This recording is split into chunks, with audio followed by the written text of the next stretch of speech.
שעה טובה. כן, שלא יצטרכו את זה אף פעם, אלא רק למזכרת, להראות את זה בחתונה של הילדים שלהם, ברבנות, שישאלו אותם אם פעם זה היה, אז יראו להם שהייתה כתובה. עוד רגע מתקדמים, אנחנו הולכים לחלק השני, לחלק של הנישואים שבמעמד הזה, ואני תכף אזמין כמובן, שוברים כוס, שבירת הכוס, כמו שסיכמנו. אז אנחנו נשאיר, והנגנים כבר פה, אם יש ככך, אתם מוזמנים להצטרף, שבירת הכוס עוד רגע. אם תשאיר, לא תאמר, אם תאמר, לא תאמר, אחר כך תצטרף. עוד מעט, עוד רגע, שבירת הכוס, ככה אנחנו עושים, כן. אם אשכחך ירושלים, תשכח ימיני. השיר?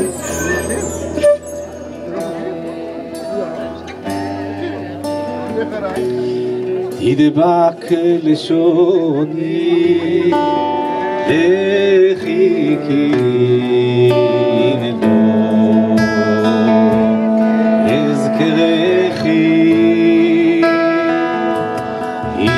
אם אשכחך ירושלים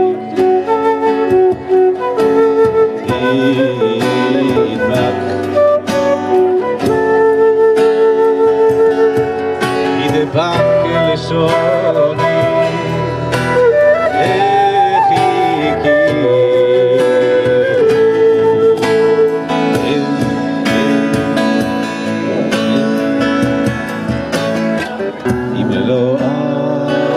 הוא הפסיק באמצע, אז אני אעלה.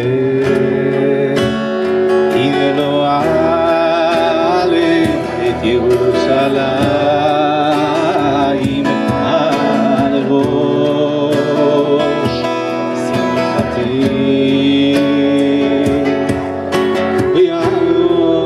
על ראש שמחתי.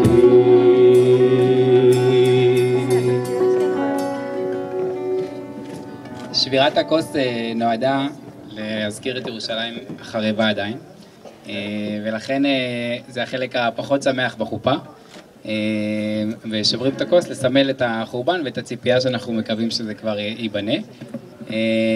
לכן המזל טוב פחות מחובר לחלק הזה, כי זה החלק הפחות שמח.